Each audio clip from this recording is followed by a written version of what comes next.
안녕하세요. 오늘 강연자로 초청해 주셔서 대단히 감사하고요. 이렇게 대면으로 만나서 직접 얼굴을 뵙고 말씀을 드리는 게 제일 좋은데 지금 코로나19 상황이 저를 그렇게 하지 못하게 하고 있습니다. 제가 나는 감염되었다 라는 책을 코로나에 제가 감염되었던 경험을 살려서 올해 초에 출판을 했습니다. 그래서 여기 그 책이 이렇게 있는데요.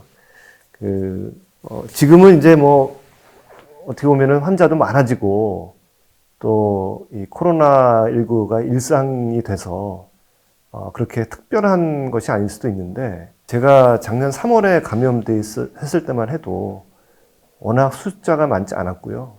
또 지금보다 훨씬 더 굉장히 이 코로나19에 대한 두려움과 사회의 혼란이 많았던 시기여서 제가 이렇게 개인적으로 경험했던 또 느꼈던 이런 것들을 좀 책으로 써야 되겠다 하는 생각을 했습니다. 그래서 제가 오랫동안 인권 분야에서 활동을 하고 또 지금 유엔의 시민적 정치적 권리위원으로 활동을 하고 있는데 인권적인 측면에서 인권 전문가인 제가 인권에 대한 새로운 깨달음이 있었다. 라는 사실이 제게도 큰 사건이었고요. 또 대중들에게도 제가 제 이 경험을 공유를 하면 굉장히 도움이 되겠다라는 생각을 해서 책을 쓰게 됐고요. 그래서 오늘 전북도청에서 이렇게 기회를 주셔서 제 책과 또 제가 생각했던 것, 제가 경험했던 것을 좀 나눌 수 있게 돼서 굉장히 기쁘게 생각합니다.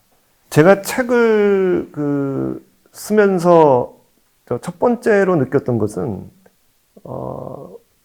우리나라가 굉장히 이제 민주화가 이루어지고 또 인권에 대해서 굉장히 선진국이 되었다고 외국에서는 이제 많이 생각하고 있는데 아직도 우리가 아는 대한민국은 인권에 대한 깊은 성찰이 조금 부족한 것 같다라는 생각을 많이 했습니다. 또 우리 사회가 조금 더 좀 좋은 사회가 되려면 이런 생각들을 좀 더 깊이 해야 되겠구나라는 생각을 많이 하게 됐습니다. 제가 책에서 굉장히 여러 가지 얘기를 해서 오늘 짧은 시간에 모두 다 말씀드릴 수는 없지만 제가 꼭 드리고 싶은 말씀은 제 책의 마지막 문단입니다. 맨 마지막 문장이 내가 새롭게 깨닫게 된 것은 남을 배려할 때 진정한 자유가 온다는 사실이다. 라고 책을 마무리합니다.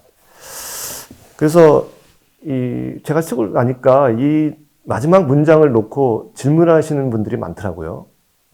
그 말의 의미가 무엇이냐.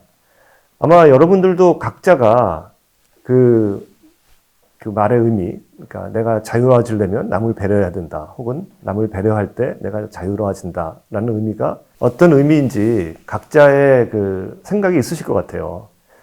근데 제가 그 질문을 받았을 때 딱 한마디로 이 말은 이런 뜻이다라는 대답을 드리기가 어렵더라고요. 그러니까 저도 깊이 생각을 해서 요거를 이런 메시지를 전달을 해야 되겠다라고 쓴 글이라기보다는 제가 책을 마무리를 하면서 제 느낌을 이렇게 적은 것이어서 마치 노래 가사가 많은 사람들에게 다르게 와 닿듯이 그 의미도 굉장히 다양하게 와 닿는 것 같고 그래서 제가 이제 인터뷰를 하면서 사람들한테 그 책을, 문장의 의미를 해설하는 책을 다음번에 한 번 더 쓰겠다. 이런 말씀을 많이 드리는데요.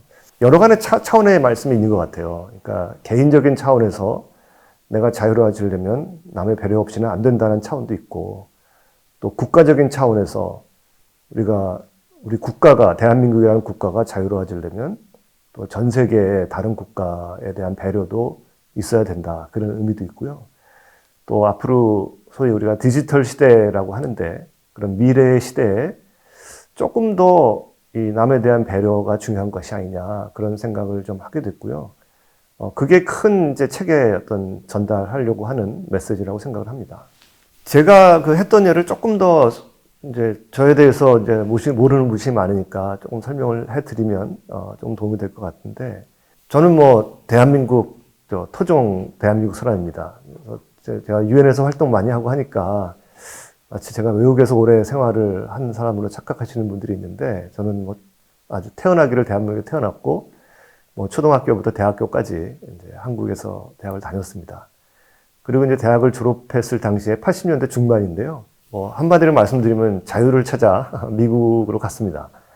그 당시에 이제 독재 시절에 뭐 많은 친구들이 이제 고시도 많이 보고 이제 공무원이 되고 했는데, 저는 그 당시에 대한민국 국가에서 공무원을 한다는 것이 이렇게 썩 내키지가 않았고, 뭔가 자유를 좀 찾아서 가보자 해서 유학을 떠났고요. 그래서 처음에 미국에 유학을 가서 느꼈던 그 자유라는 것은 뭐 이루 말할 수 없이 큰 기쁨이었습니다. 자유가 있어야 나 개인도 성장을 하고 우리 대한민국도 성장할 수 있다라는 그런 믿음을 가지게 됐고요. 이 자유를 위해서 내 인생을 걸고 하겠다라는 생각을 사실 하게 됐고요.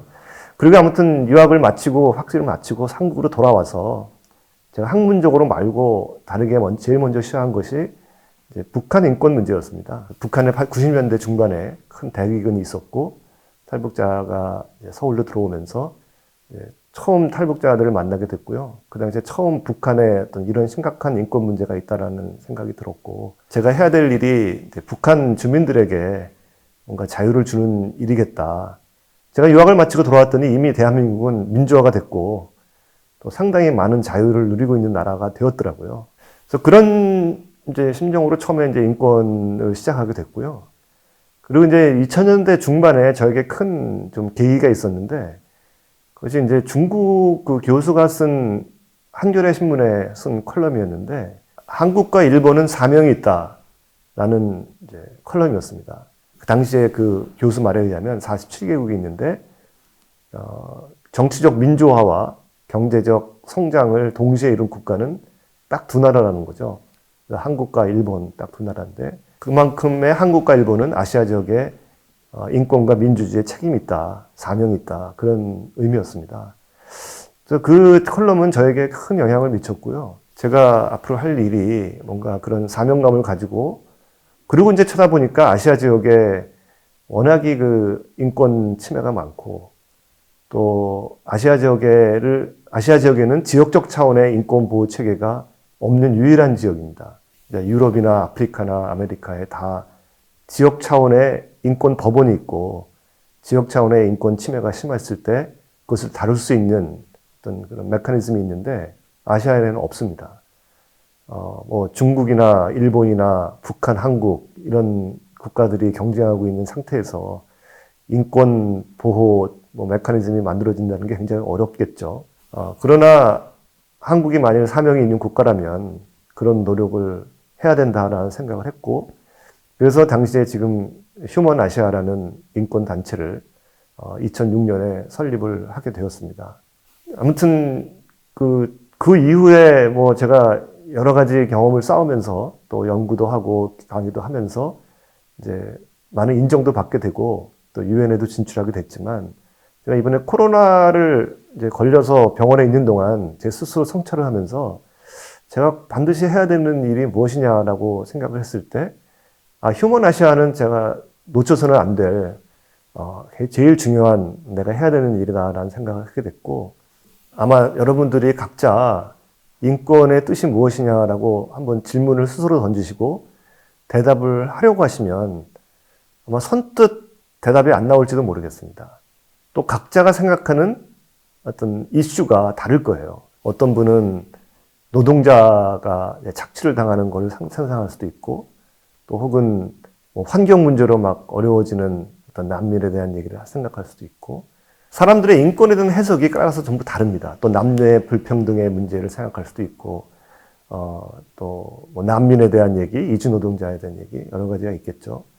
그런데 제일 중요한 거는 인권은 인간의 존엄성의 문제입니다. 그래서 인간은 어느 누구나 사람이라면 존엄성을 가지고 있고, 또 그래서 사람답게 살아야 된다. 그래서 사람이 사람답게 사는 세상을 만들려고 노력하는 것이 이제 인권의 이제 기본이다라고 말씀드리고 있을 수가 있겠고요. 그래서 제가 그 코로나에 걸려서 제가 제 스스로 제일 느꼈던 것이, 제가 코로나 환자가 되고 나니까 제일 먼저 이 코로나 환자에 대한 우리 국민들의 인식이 굉장히 부정적이더라고요. 저는 미국에서 사실은 코로나에 걸렸습니다. 거기서 어디선가 감염이 되어서 이제 귀국해서 이제 확진 판정을 받고, 그때는 모두가 다 이제 음압병실이라는 데로 이제 입원을 했었거든요. 지금은 뭐 간단히 뭐 열흘 정도면은 수용시설에 들어갔다가 나오는데, 그리고 병에 대해서 정확히도 몰랐기 때문에 더 어려웠는데, 아무튼 이 코로나에 걸린 사람들을 굉장히 인권의 가해자로 취급하는, 또 어쩌다 뭘 잘못했길래 뉴욕 가서 이런 나쁜 바이러스를 가지고 왔느냐, 뭐 이런 식의 인식도 하고, 저의 동선 파악이나 또 뭐 이런 어떤 역학조사를 통해서 저의 개인 정보가 너무나 많이 노출이 되고, 이랬던 것이 너무나 저한테는 이제 개인적으로 충격이었습니다. 그래서 제가 뭐 인권 전문가지만 전혀 코로나에 걸린 사람들은 이제 다 평등하니까요. 그래서 똑같이 이제 취급을 받고, 그런 사생활도 노출되고, 이제 저의 어떤 정보도 다 이제 성북구 홈페이지에 공개가 돼서, 그 당시에는 어느 누구가 봐도 저를 아는 사람은 이것이 서창록이다라는 것이 알 정도의 정보가 공개가 됐었습니다. 그래서 그분들이 아주 공개적으로 저에 대한 비난을 하고, 이런 사태를 보면서 저는 피해자라고 생각하는데, 저도 제가 뭐 어떤 나쁜 짓을 해서 코로나에 걸린 것도 아니고 그냥 병에 걸린 것인데, 마치 내가 남의 인권을 아주 심하게 가해하는 인권의 가해자가 돼버렸다라는 어떤 사실을 보면서, 인권에는 가해자와 피해자가 특별히 구별되는 것이 아닐지도 모르겠다라는 생각을 했습니다. 그래서 우리가 생각하는 인권의 가해자들도, 그들도 사람이고 또 존엄성을 가지고 있는 인간이기 때문에 그들도 인권을 가지고 있고, 그들에 대한 생각을 우리가 얼마나 해봤느냐. 한국에 소외된 사람들, 외국인 노동자라든가 난민들, 이런 사람들이 한국에 들어와서 얼마큼의 차별을 받을까, 이런 생각도 많이 해봤습니다. 왜냐하면 제가 코로나에 걸렸다고 알기 전에 제네바에 방문을 해서 돌아오는 길에 카타르에 들렸는데요. 제가 책에도 나온 내용인데, 카타르에서 그때 이제 갑자기 한국에서 신천지, 대구의 신천지 교인들의 많은 확진자가 나오면서 한국에 크게 이제 확진자가 퍼졌습니다. 그래서 카타르에서 이제 한국 사람은 못 들어오게 갑자기 조치를 취한 거죠.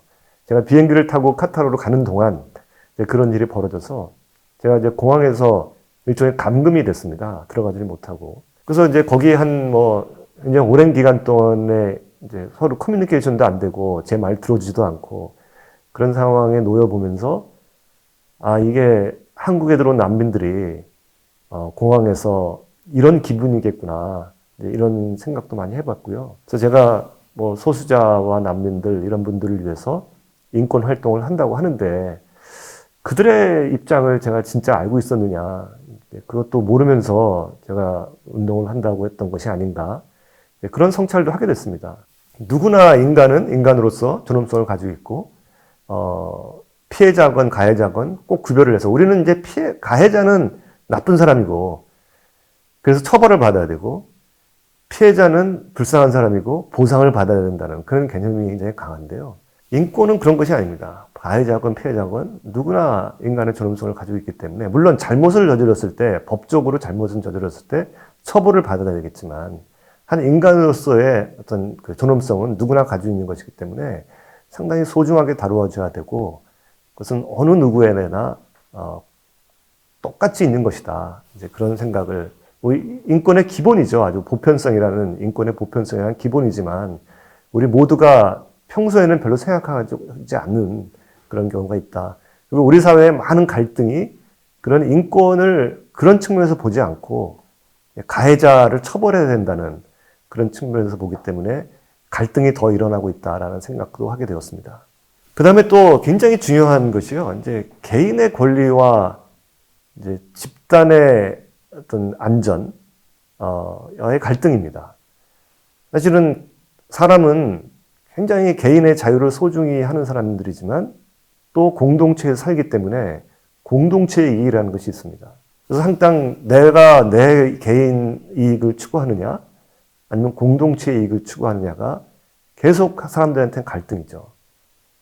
그런데 인권이 이제 그 1945년 유엔의 설립 이후에 이제 1948년에 세계 인권 선언문이 만들어지고 그런 세계 인권 선언문에 기초해서 모든 국제 인권법이 만들어지게 되죠. 그 인권법의 기본은 이제 개인의 권리로 인식되어 왔습니다. 그래서 내 개인의 권리를 보호하고 내 거인의 권리가 침해됐을 때 보상을 받고 내를 침해한 사람을 처벌하고 이런 식으로 이제 인권이 인식되어 온 것이죠. 하지만 사람은 혼자 살 수가 없고 모두가 다 공동체에 속해 있기 때문에 또 공동체의 이익이 있는 것입니다. 그래서 코로나의 지금 상황에서 사실은 우리가 개인의 자유를 굉장히 많이 침해당하고 있는 거죠. 제가 말씀드린 것 같이 저의 개인정보가 노출이 되고 또 제 사생활이 공개가 되고 과하게 저의 어떤 자유가 제약된 것이 굉장히 문제이긴 하지만 또 우리 집단 전체의 어떤 그 건강과 안전을 위해서는 어느 정도 개인의 자유가 희생될 수밖에 없는 그런 조건이 있는 것이죠. 그런데 이제 사람은 이 문제에 있어서도 어떤 분은 이제 개인의 권리에 초점을 분들은 이건 잘못된 정책이다라고 비판하는 사람들이 있고 또 그렇게 개인의 자유를 추구하는 사람들을 집단의 안전의 측면에서 보면은 비난하는 사람이 있고 이제 이런 이제 여러 가지 의견에 따라서 갈라지는 것이죠. 근데 이거는 옳고 그름이 없습니다. 지금 코로나 상황에서 사실은 국가가 어느 정도까지 역할을 해야 되며 개인의 자유가 어느 정도까지 희생되었냐는 측면은 사실은 정답이 없는 것이지만 각자의 의견에 대한 존중 또 상대의 생각에 대한 배려 이런 것이 굉장히 중요하다고 생각합니다.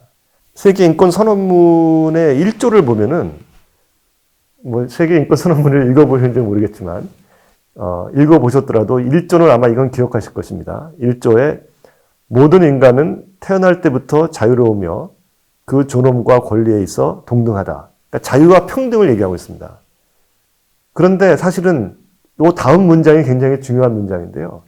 사람들이 이 다음 문장은 별로 읽지를 않으시고 또 책에도 별로 나오질 않습니다. 그 다음 문장은 인간은 천부적으로 이성과 양심을 부여받았으며 서로 형제의 정신으로 행동하여야 한다. 그거는 공동체에 대한 서로의 우애, 연대가 필요하다는 얘기죠. 나의 자유와 우리 인간 사이의 평등도 중요하지만 그런 우애가 없이는 안 된다는 의미가 있는 것이거든요. 인권과 민주주의의 기초가 되는 것이 프랑스 혁명인데요. 프랑스 혁명의 이념을 보면 자유와 평등과 그리고 박애라는 것이 있습니다. 사실 박애라는 것이 조금 번역이 잘못되어 있는 것 같이 느껴지는데요. 영어로는 fraternity라고 해서 우애, 연대라는 의미가 있습니다. 자유와 평등이 중요하지만 우리 공동체에 대한 연대의식, 또 서로 간의 우애, 이런 것이 굉장히 중요하다는 어떤 인권과 민주주의의 핵심 가치거든요. 그런데 이제 아까도 말씀드렸지만 2차 세계대전 이후에 이제 그런 우애의 연대의 정신은 상당히 흐려지고 우리가 개인의 권리로만 이제 인식되어 왔다. 그래서 저는 이 코로나19 이 사태를 계기로 해서 우리가 이 연대와 우애의 정신을 반드시 불러일으켜야 된다. 또 그것을 불러일으키는데 대한민국이 좀 선두적인 역할을 했으면 좋겠다. 그러기 위해서는 우리가 다 함께 지금 일어나고 있는 일에 대해서 깊이 생각해보고 또 성찰하고 또 그것을 적용하는 그런 어떤 기회로 삼아야 될 것 같다는 그런 생각을 하면서 책을 썼습니다. 그래서 이제 국제 인권 규범을 좀 보면 이제 세계 2차 세계대전 이후가 벌써 1945년이니까 지금부터 뭐 거의 80년이 지났습니다. 뭐 유엔이 설립되고 처음에 생각했던 것보다 굉장히 오랫동안 유엔이 가고 있죠. 그리고 유엔 인권 규범이라는 것도 사실 그 당시에 거의 대부분 만들어둔 규범이 지금까지 이어지고 있습니다. 근데 제가 생각하는 거를 결론부터 말씀드리면 너무 오래됐어요, 사실은. 우리는 마치 세계인권 선언문과 국제인권 규범이라는 것이 뭐 영원히 변하지 않고 이 규범은 반드시 지켜야 되는 것이고 이렇게 생각을 하는데 저는 이것도 좀 잘못됐다고 생각합니다. 규범이라는 것은 이제 인간의 행동의 어떤 지침이 되고 인간의 우리의 행동을 어떻게 보면 이제 그러니까 규제하는 그런 이제 어떤 기제인데요. 제가 그런 얘기를 합니다. 우리 그 지식인들에게 강의를 할 때 아니, 우리가 언제 국제인권규범을 만드는데 기여한 적이 있다고 그게 무조건 옳은 것이라고 하느냐. 국제인권규범이라고 하지만 우리는 하나도 기억한 것이 없습니다. 우리가 민주주의라고 하면 사실 참여라는 것이 가장 중요한 그 원칙이고, 우리가 세계 민주주의에서 어떤 규범을 만들려면 우리의 의견이 반영이 돼야 됩니다. 하지만 우리는 그런 의견을 낸 적이 없고요. 우리는 어떻게 보면 좋은 학생이었죠. 우리는 그냥 서구에서 만들어진 어떤 규범을 잘 배우고 그거를 쫓아서 하는, 어떻게 보면 민주주의나 자본주의도 마찬가지이죠. 근데 이제는 우리가 그걸 잘 배워서 훌륭한 학생이 됐고 이제는 성인이 되었기 때문에 우리가 이제 주도적으로 이끌어갈 필요가 있다. 그런 생각을 좀 하면서 이제 우리가 국제인권 규범을 봐야 된다고 생각하는데요. 국제인권 규범이 현재 만들어진 규범의 가장 핵심은 국가 중심주의입니다. 우리가 유엔이라는 것이 이제 뭐 국가 중심주의에 기반을 해서 서구에서 만들어진 국민국가 체제가 2차 세계대전 이후에 전 세계로 공고화되었고, 그 체제 하에서 이제 규범을 만들었습니다. 그래서 국제인권법의 주체는 국가입니다. 그래서 국제인권법은 모든 국가들에게 의무와 책임을 주었습니다. 그래서 우리 대한민국은 대한민국 국민에 대한 인권을 지키고 증진시켜야 될 의무가 있는 겁니다. 그래서 만일 대한민국 국가가 그것을 행하지 못했을 때는 유엔이 개입하게 되는 그러한 구조인 것이죠. 그런데 우리가 전 세계에서 일어나고 있는 일을 보면 일단 국가가 인권을 보호하지 않는 국가가 너무너무 많습니다. 그랬을 때 어떻게 하느냐에 1차적인 문제가 있고요. 또 그렇다면 국가가 책임이니까 다른 구성원들은 전혀 책임이 없느냐. 그렇지 않습니다. 제가 유엔 세계인권 선언문을 다시 한번 말씀을 드리면, 세계인권 선언문의 29조를 보면 이런 얘기가 나옵니다. 모든 사람은 자신이 속한 공동체에 대하여 의무를 진다. 여기서 모든 사람은 지구에서 사는 모든 사람을 얘기합니다. 그리고 공동체라고 하면 국가만 얘기하지 않고 모든 인류 공동체를 얘기하고 있습니다. 세계인권 선언문에도 각 개인이 인권에 대한 책임이 있다라는, 그러니까 제가 아까 그 휴먼 아시아를 설립할 때 한국이 아시아의 인권에 책임이 있다라는 것과 일맥상통하는 것인데요. 국제인권 규범에 따르면 대한민국은 다른 나라의 인권에 책임이 없습니다. 하지만 세계인권 선언문에 보면 모든 개인은 다른 사람의 인권에 책임이 있기 때문에 우리에게도 아시아 지역에 일어나고 있는 여러 가지 인권 문제에 책임이 있다고 볼 수 있습니다. 그런데 우리는 마치 개인의 인권으로 인권이 인식되어 왔듯이 마치 이것은 국가가 해야 될 일처럼 만들어져 온 것이죠. 그래서 여기에 대한 좀 성찰이 또 필요하다고 생각합니다. 그래서 일례를 들면 지금 백신 민족주의라는 것이 이제 대두가 돼서, 백신을 왜 우리가 개발하고 맞느냐라고 하면 우리가 빨리 이 어려움을 타파하고 자유를 찾기 위해서 그런 것이죠. 우리가 코로나19 때문에 개인의 자유를 빼앗기고 이동의 자유도 빼앗기고 사생활도 침해가 되고 살기도 어렵고 모두가 고통을 받고 있습니다. 이것을 빨리 백신을 맞고 자유를 얻기 위함인데, 사실은 지금 백신을 선진국들은 뭐 70%까지 맞고 있지만 지금 아프리카나 동남아시아나 라틴 아메리카의 개발도상국들은 2%밖에 백신을 못 맞고 있다고 합니다. 많은 사람들이 백신의 공급이 전혀 없는 상태에서 이제 그런 혜택을 받고 있지 못하죠. 그런데 우리가 아무리 이 글로벌 사회에서 우리가 백신을 다 맞더라도 그런 다른 국가의 백신을 다 맞지 않으면 우리에게 자유가 오지 않습니다. 어차피 사람들이 이동하게 돼 있고 또 새로운 변이가 생기고 또 우리는 자유를 빼앗기게 될 수밖에 없죠. 그래서 이론적으로 보면 우리가 전 지구적인 관리가 필요한 겁니다. 그래서 우리가 지금 20대, 30대까지 백신을 맞고 있지만 그 백신은 엄밀히 따지면 아프리카 지역에 가서 아프리카의 취약계층들이 먼저 맞아야, 우리가 마치 한국에서 취약계층들이 먼저 맞고 노인들이 맞고 그 다음에 나중에 젊은 사람이 맞듯이, 그러나 이 국민국가 체제에서 우리는 그렇게 되지 않죠. 우리가 지금 우리 국민들도 다 맞지 못하고 있는데 우리의 백신을 절반을 뚝 띄어서 아프리카에 갖다 주자. 뭐 그런 비슷한 얘기들이 나오고 있지만 적어도 우리에게 피해가 되지 않는 선에서만 그렇게 하지, 상당히 그 해결하기 어려운 문제입니다. 그런데 제가 얘기한 그 배려가 없이는 자유가 없다라는 것이 국제사회에도 통용이 된다는 것이죠. 제가 코로나19와 관련된 그 인권 침해에 있어서 제가 경험한 것과 포함해서 몇 가지를 요약해서 말씀을 드리고 싶은데요. 첫째는 아까 이제 많이 얘기한 자유권의 문제입니다. 나의 자유를 이제 해치는 문제, 또 이동의 자유를 해치는 문제. 그다음에 이제 두 번째로는 이제 소수자와 취약계층의 어려움입니다. 코로나는 모두의 어려움을 주고 있지만 더 어려운 사람들은 취약계층입니다. 사실 코로나에 감염된 사람도 그 어떤 기득층보다는 어떤 취약계층이 훨씬 더 많이 감염이 되고 있고요. 그런데 모두가 어려운 상황에서 우리에게 혐오와 배제는 더 많아지고 또 기득권은 더 자기 것을 챙기려고 하는 것이죠. 이 상황에서 연대의 정신 없이는 우리가 이 상황을 극복할 수가 없습니다. 우리 대한민국의 국가적인 차원에서도 그렇고 전 지구적인 차원에서도 마찬가지입니다. 우리가 혐오라는 것이 점점 늘고 있는 것을 목격하고 있습니다. 미국에는 아시아인에 대한 혐오가 늘어나고 있고 또 한국에는 외국인에 대한 혐오가 늘어나고 있고 또 유럽 사회에도 남매에 대한 혐오. 혐오라는 것은 어떻게 보면은 인간 본성에 있는 것입니다. 인간은 자연 상태에서 누구나 두려움이 있기 때문에 자기를 보호해야 되기 때문에 혐오 감정이라는 것이 나쁜 것은 아닙니다. 어떻게 보면 자연적으로 있는 감정이라고 할 수 있죠. 하지만 우리는 같이 사는 공동체에서 나의 혐오 감정이 남의 존엄성을 해칠 때 그것은 해서는 안 된다는 그런 규범을 우리 인간이 만들어 온 것입니다. 그러나 그런 혐오 감정이 노출 없이 그냥 드러나고 우리가 더 그것을 확산시키는 그런 경향이 있는 것이죠. 이것을 막기 위해서는 훨씬 더 큰 노력이 필요합니다. 사실 여러분도 저도 마찬가지고요. 어느 순간 남을 혐오하고 있다는 것 저도 깨달았거든요.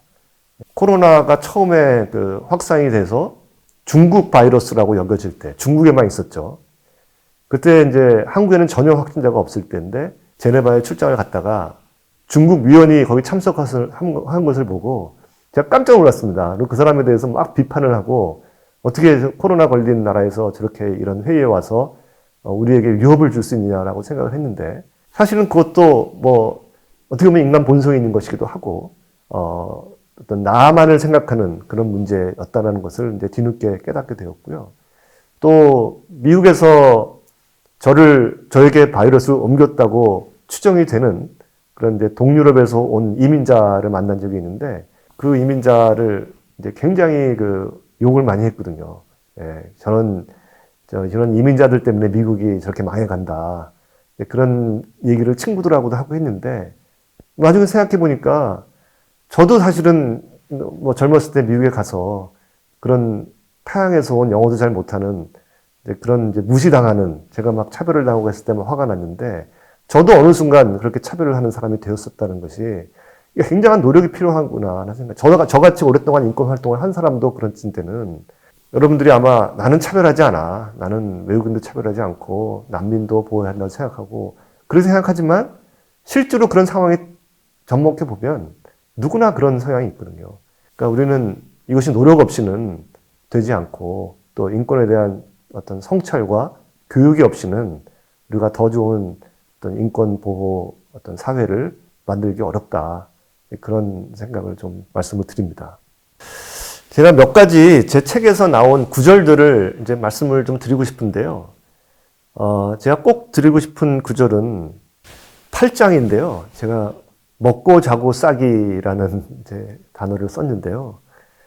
제가 병원에 있으면서 먹고 자고 싸기를 못했습니다. 제가 너무 아파서 이제 잠을 못 잤어요. 잠을 하루에 한두 시간씩밖에 못 자고 거의 일주일 동안 잠을 못 자니까 너무 힘들었고 사실 지금은 전혀 그 효과가 없는 약이라고 판명이 되었지만 그때는 이제 이것저것 약을 먹였습니다. 근데 그 약이 너무 부작용이 심해가지고 배가 아파가지고 뭐 먹은 것도 없는데 다 이제 막 화장실에 가서 하고 그래서 화장실을 제대로 가지 못하고 그래서 먹고 자고 싸기를 못하니까 너무 힘들고 그래서 먹고 자고 싸기만 되면 나는 행복하겠다 그런 생각을 했습니다. 그래서 제가 여기 뭐라고 썼냐면요. 사람에게는 이 세 가지가 너무나 중요하다는 생각을 했다. 그렇게 하면 사는 것이고 행복한 것이다. 그것을 못해서 죽을 것 같으니 그 중요함을 알겠다. 인간이라면 적어도 이 세 가지를 편안히 할 수 있도록 모두 같이 노력하는 일이라는 생각이 듭니다. 사실 세계 아동이 가장 큰 사망 이유가 설사병입니다. 설사병은 아시다시피 약만 먹으면 낫습니다. 근데 약이 없기 때문에 설사를 해서 죽는 어린이들이 너무너무 많습니다. 그럼 적어도 그런 일은 없어야 되는 것이 인권을 생각하는 것이 아니냐. 우리가 물론 우리의 인권도 중요하고 하지만 우리가 그런 좀 지구적인 시야를 가져야 되겠다. 그런 생각을 했고요. 저희 가족에 대한 어떤 소중함을 깨달은 것도 꼭 말씀드리고 싶은 분입니다. 인권을 한답시고 뭐 해외도 많이 다니고 또 개발도상국도 많이 하다 보니까 사실은 가족에 대해서 그렇게 어떻게 보면은 충분한 너의 책임을 하지 못했던 그런 생각이 드는데 제가 아프고 나니까 진짜 저를 생각해주고 아껴주고 걱정해주는 것은 가족들이더라고요. 그리고 이 가족이 행복해야 내가 행복한 것이라는 것이 굉장히 누구나 아는 사실 같지만 사실은 공기의 고마움을 모르듯이 우리가 평소에 그런 생각을 못 한다는 점. 또 이 가족에 대한 배려가 있을 때 인권의 출발은 가족부터 시작한다는 거죠. 우리가 뭐 지구적 차원에서의 인권도 얘기했지만 어떤 가족의 소중함, 또 가족에 대한 고마움, 또 가족에 대한 배려 이런 것이 인권의 출발이다. 그런 성찰도 했습니다. 그리고 이제 마지막으로 한 가지만 더 말씀드리면요. 제가 코로나에 걸려서 이제 회복되고 상당 시간이 지난 후에 이제 친구들과 이렇게 모임이 있었습니다. 그래서 친구들을 만나서 뭐 이 얘기 저 얘기 옛날 얘기를 하다가 옛날 그 미국에서 같이 지내던 이제 친구 얘기가 나왔고 그 친구의 안부를 물었더니 그 친구 지금 미국에서 코로나에 걸려서 뭐 입원해 있다더라 그런 얘기를 하더라고요. 그래서 평소 같으면 저는 아마 그런 친구가 그렇게 됐나 보다라고 그냥 지나치고 말았을 것 같아요. 근데 제가 이제 그런 경험자고 또 얼마나 고통스럽고 그 가족들이 힘들까 그런 생각을 하면서 한번 연락을 취해봐야 되겠다는 생각을 했습니다. 제가 병원에 있을 때 사실은 누군가 이렇게 따뜻하게 연락을 해주면 그렇게 고맙더라고요. 그래서 그런 생각이 들어서 제가 한번 용기를 내서 전화번호를 찾아서 연락을 해봤습니다. 카카오톡으로 메시지를 보냈더니 바로 답이 오더라고요. 지금 병원에 입원해 있다. 고맙다. 산소호흡기를 끼고 있고 폐가 많이 상했다. 이런 얘기를 하면서 제가 이제 너무 뭐 저보다 훨씬 더 심하게 아픈 것이고 너무 가슴이 아파서 위로의 말을 전했더니 자기가 끝까지 싸워서 이겨서 나갈 테니까 뭐 응원 부탁한다. 이런 얘기를 해서 제가 책 그 꼭지의 제목을 끝까지 싸워서 이길게 이런 얘기를 썼는데요. 그 친구는 사실 아직도 사실은 아픕니다. 지금도 일상생활을 못할 정도로 힘들게 지내고 있고요. 하지만 뭐 우리가 그런 친구와 이웃들에 대한 그런 서로 공감해주고 서로 이렇게 따뜻한 말 한마디 건네는 것이 우리에게 큰 위로가 되고 그것이 우리가 사야 될 방향이다. 그런 또 성찰을 하게 되었습니다. 그리고 또 하나는 가짜뉴스에 대한 것인데요. 지금 뭐 코로나19가 있으면서 엄청난 많은 가짜뉴스가 이제 일어나고 있습니다. 그래서 그런 가짜뉴스들이 얼마큼 다른 사람들의 어떤 그 인간의 존엄성을 해칠 수 있는지 우리가 한 번씩은 생각을 해야 보는 것이라고 생각하고요. 그런데 반면에 가짜뉴스를 이제 처벌하자는 얘기가 나오죠. 지금 뭐 여러 가지 뭐 언론중재법도 있고 여러 가지 논란이 되고 있는데 가짜뉴스를 처벌한다는 거에 대해서 저는 개인적으로 이해하기 어렵습니다. 왜냐하면 이게 좀 말이 모순되는 것 같지만요. 사실은 잘 들어보시면 모순이 되지 않습니다. 인간의 존엄성이라는 측면에서 봐야 되고요. 인간은 누구나 가짜뉴스를 만들어냅니다. 아이들이 제일 거짓말을 많이 하고요. 또 부모들은 아이들의 교육을 위해서 거짓말을 하기도 하고요. 우리는 집단적으로 어떤 가짜뉴스를 만들어냅니다. 제가 농담으로 당군 신화도 가짜뉴스 아니냐라는 말도 하는데요. 때로는 가짜뉴스라는 것이 가짜뉴스라는 단어도 사실은 뭐 논쟁이 되지만 사람들을 단합하고 서로 즐겁게 해주고 행복해 주는 기제가 되기도 합니다. 그런데 이제 문제는 그런 가짜뉴스가 상대의 어떤 인권을 크게 침해될 때가 문제겠죠. 그런데 가짜 뉴스냐 아니냐를 구별하기가 굉장히 어렵습니다. 지금 코로나19와 관련돼서 이런 뉴스가 있습니다. 예를 들면 17세 이하가 코로나를 맞았을 때 2년 후에 모두 죽는다. 젊은 사람들은 20대도 코로나 백신을 맞으면 10년 후에 부작용이 나타난다. 이게 가짜 뉴스입니까? 아닙니까? 모르죠. 모릅니다. 어떤 과학자들은 그렇게 생각하는 과학자들도 있을 거고요. 다 가설인 것이죠. 어떻게 보면 코로나19가 지금 백신을 맞고 우리가 다 집단 면역이 생길 것이다 라고 하는 것도 가짜 뉴스인지 모르겠습니다. 과학자들의 판단이니까 우리는 아무것도 진실을 지금 알고 있지 않습니다. 이런 상황에서 여러 가지 뉴스가 나오고 백신에 대해서 여러 가지 뉴스들이 나오고 있습니다. 그러면 우리 어떻게 해야 되느냐? 무엇이 정답이냐? 그런 질문을 많이 저한테 하세요. 사실 정답이 없죠. 저는 저의 의견을 얘기할 뿐이지. 그렇기 때문에 가짜 뉴스라는 것은 옳고 그름을 판단하기 굉장히 어렵습니다. 그래서 기준이 허위 정보를 만들었다는 것이 기준이 되어서는 안 됩니다. 그 정보가 어떻게 퍼져서 인간의 존엄성을 손상시키느냐를 보고 판단을 해야 되는 것이고요. 그 다음에 더 중요한 거는 가짜 뉴스냐 아니냐, 허위냐 아니냐를 판단을 누가 하느냐의 문제입니다. 만일 정부가 그 판단을 하는 주체가 된다면 독재 정부에서 진실을 얘기하는 어떤 민주투사를 가짜뉴스를 생성한 사람이라고 해서 처벌을 했을 때 우리는 돌이킬 수 없는 인권 침해를 하게 됩니다. 진실을 얘기한 사람을 처벌하는 것이니까요. 우리는 우리의 독재 시대에 그런 상황을 많이 봤습니다. 그런 것이 우리 사회에도 또 일어나지 말라는 법이 없습니다. 지금 미국에서도 민주주의 선진국이라는 미국에서도 트럼프 대통령 당시에 많은 가짜뉴스로 많은 사람들이 인권을 침해당했습니다. 또 그 결정을 어떤 권위가 가지고 있는, 권력을 가지고 있는 사람이 했을 때 그 침해라는 것은 큰 침해가 될 수 있는 것입니다. 그래서 결국 이 문제도 우리가 개인의 자유, 본인이 선택해야 할 문제고요. 정보를 충분히 가지고 그것이 가짜냐, 가짜가 아니냐도 스스로가 판단해야 하는 문제고, 가짜이건 진짜이건 그러한 정보가 퍼지고 유통이 될 때 이것이 남에게 어떤 영향을 미치냐를 판단하는 것도 각 개인이 해야 되는 어떤 책임이라고 볼 수 있습니다. 그래서 인권이 존중되는 사회에서 그런 문제를 해결할 수 있는 것이지, 이것이 어떤 법이나 어떤 규범을 통해서 해결될 수 있는 문제는 아니다. 저는 그렇게 판단을 하고 있습니다. 그러니까 마지막 결론으로 돌아가서 제가 말씀드렸던 그 남을 배려할 때 진정한 자유가 온다. 제가 거기에 대한 책을 지금 사실은 쓰고 있습니다. 제가 처음 책을 나는 감염되었다는 책을 쓰면서 인터뷰를 다니면서 여러분들이 많이 책을 사주시면 용기를 얻어서 그거를 해설하는 책을 쓰겠다라는 말씀을 드렸는데 다행히 많이 관심을 보여주셔서 제가 용기를 얻고 또 책을 한 권 쓰려고 합니다. 그래서 조금 더 우리 도민들 또 우리 국민들 또 크게는 다른 나라의 다른 국민들까지도 좀 인권의 감수성을 좀 키우고 또 서로 공감하고 연대의 정신을 좀 더 키울 수 있는 그런 좀 측면에서 기여를 좀 해볼까 그런 생각에서 책을 쓰고 있습니다.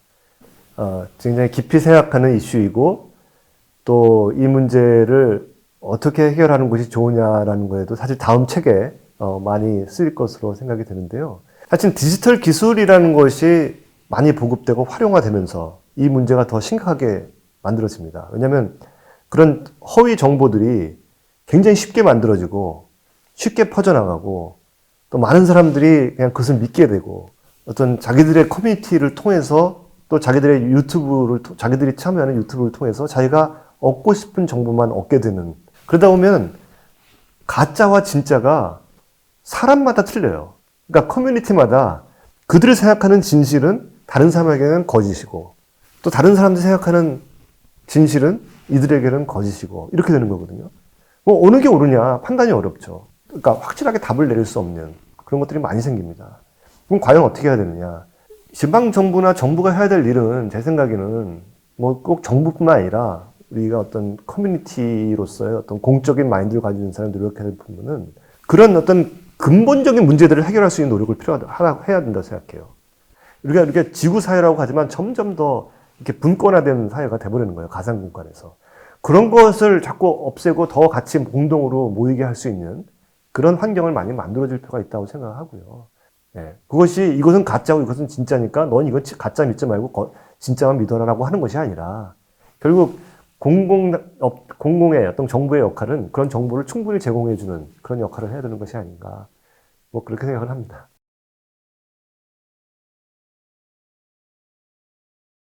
그 질문을 제가 많이 받는데요.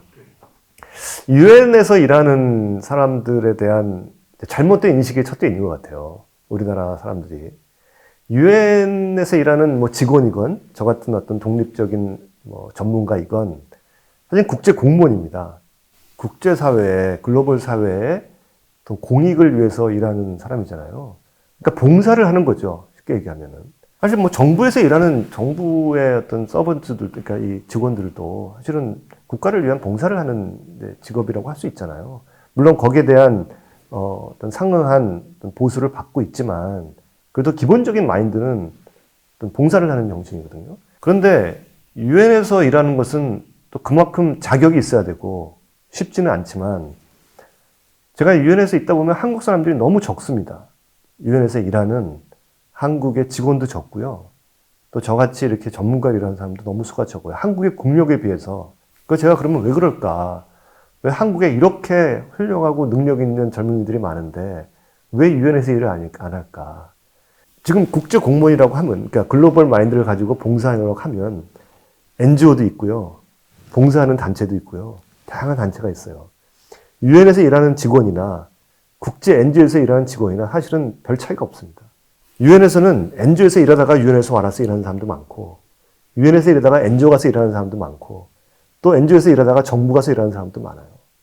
우리나라는 그런 생각이 별로 없습니다. NGO는 별로 좋은 직업이 아니고, 유엔은 굉장히 좋은 직업이라고 생각해요. 그렇지 않거든요. 그리고 유엔에서 일한다는 것은 사실은 굉장히 힘든 일입니다. 따라서. 그러니까 자기가 진짜 유엔이라는 게 너무 멋있으니까 나 유엔 가가지고 진짜 멋있게 살 거야. 이런 생각을 가지면 안 되는 거죠. 예. 그러니까 그만큼의 어떤 국제사회에 대한 봉사하려고 하는 어떤 그 국제사회에 남에 대한 어떤 배려를 하려고 하는 이런 그 자세가 좀 많이 부족하다는 생각을 솔직히 해서 들어요. 요즘 젊은 사람들이 한 10년 전하고 달라져서 지금 대학생들을 보면 유엔에 진출하려고 하는 학생들이 많이 줄었습니다. 그러니까 이제 진실을 알게 된 거죠. 가도 힘든 거거든요.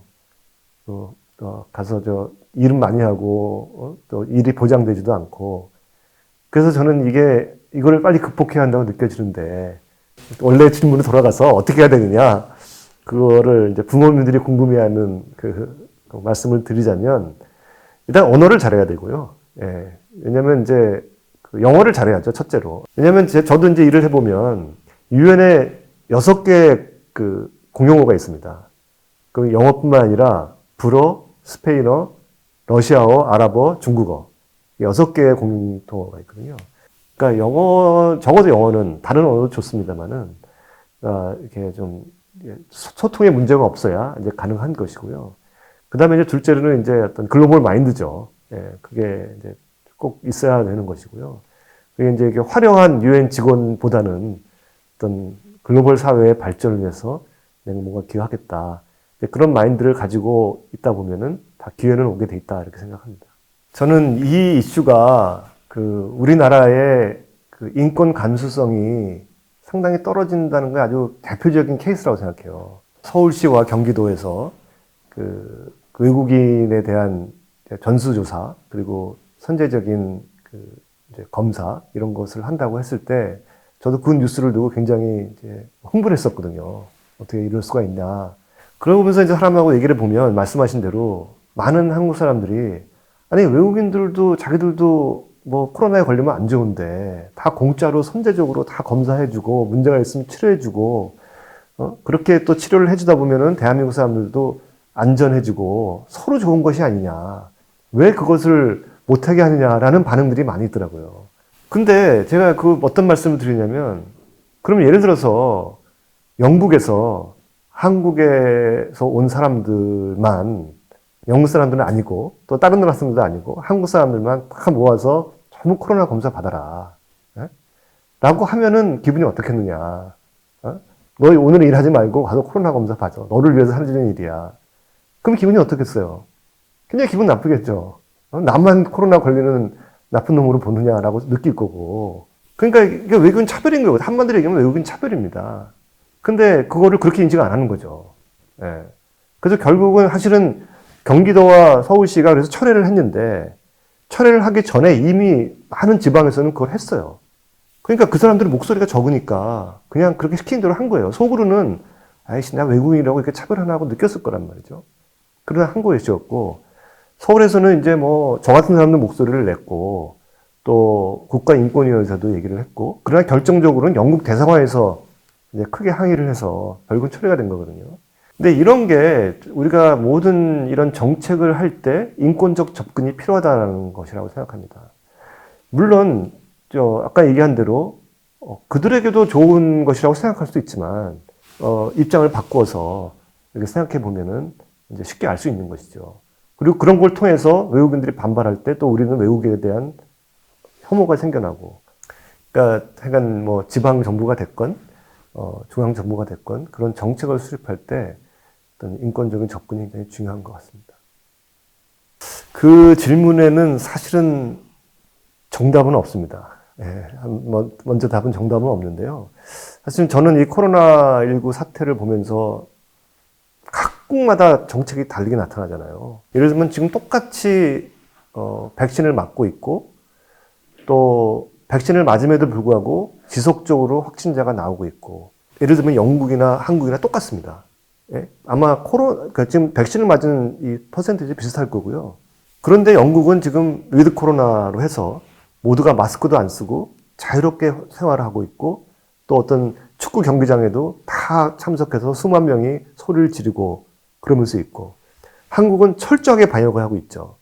누가 옳으냐고 물어봐요. 누가 옳은 것 같으시냐고 한번 생각해 보시면 다른 우리나라는 가능하지가 않죠. 우리나라에서 설사 그런 영국 같은 정책을 취한다고 해도 사람들이 아마 마스크 다 쓰고 다닐 거고요. 또 그런 경기장에도 잘 안 갈 거예요. 가긴 가도 철저히 방역을 지켜가면서 갈 거거든요. 그래서 굉장히 다른 문화에서 다른 정책이 나온다라고 생각하는데 저는 어떤 정책을 쓰던 양쪽에 다 인권적인 어떤 접근법, 인권적인 영향평가가 필요하다고 생각해요. 지금 예를 들어서 영국이나 미국에서 그렇게 마스크도 안 쓰고 막 확진자가 많이 나오는 것을 우리가 인권적으로 옳으냐? 절대 그렇게 볼 수가 없어요. 저는 영국과 미국의 자유권에 대한 어떤 그들의 해석이 잘못됐다고 봐요. 제가 책에도 나오는데요. 그들이 생각하는 자유가 진짜의 자유가 아니라는 거예요.